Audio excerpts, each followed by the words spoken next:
Bonjour les CM, aujourd'hui on démarre avec des activités numériques en ligne, donc les fractions sur droite graduée en ligne, bah oui, fractions sur droite graduée en ligne, c'est logique.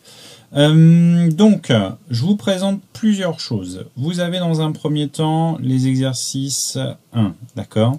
Et ensuite on verra pour les fractions et droite numérique, d'accord? Il y a deux choses en fait.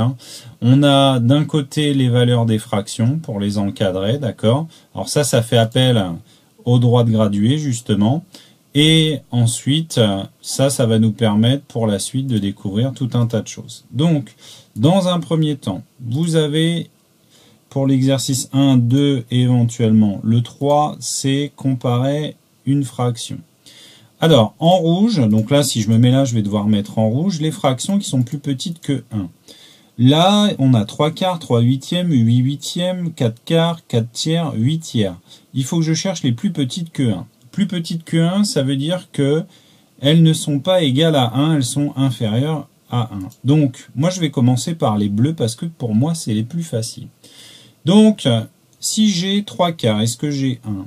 Non, j'ai 3 parts de la pizza sur 4, ça marche pas. J'ai 3 morceaux de gâteau sur les 8, ça marche pas. J'ai les 8 parts de pizza sur les 8. Eh ben ça veut dire qu'il y a une pizza entière. J'ai 4 parts sur les 4 parts possibles. Bah oui, je les ai, ok. Et ainsi de suite. Donc maintenant que j'ai ça, je sais que quand ça dépasse 4 quarts, c'est plus grand que 1.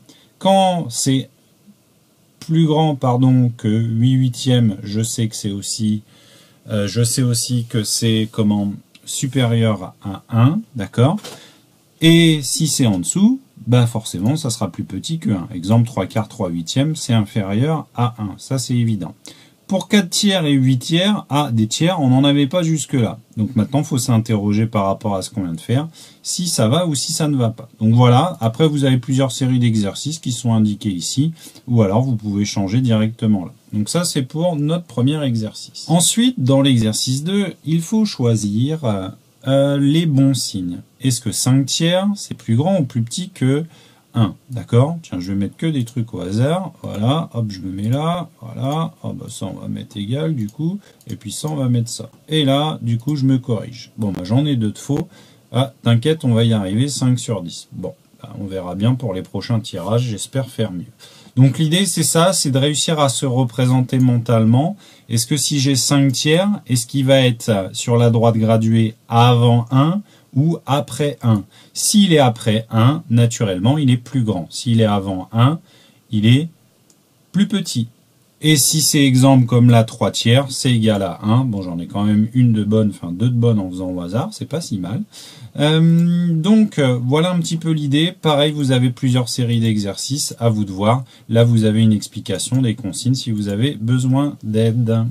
Donc maintenant, je vous parle des fractions et droites numériques. Donc vous faites dans l'ordre que vous voulez, d'accord? Mais il faut bien se dire que ça, on peut le faire si on a bien compris cette partie-là, d'accord? Donc j'ai commencé un petit peu par la fin, parce qu'il y a certains enfants, ils sont déjà à cette étape-là de se rendre compte un petit peu où on place les fractions.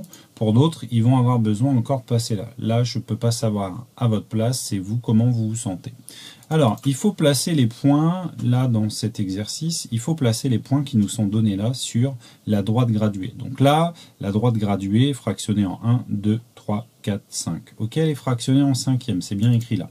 Le point A, c'est 2 cinquièmes, le point B, c'est 1 cinquième, le point C, c'est 4 cinquièmes. Donc là, je me mets ici, et là, normalement, j'arrive à lire que c'est 1 cinquième, donc je vais dire que c'est le point B.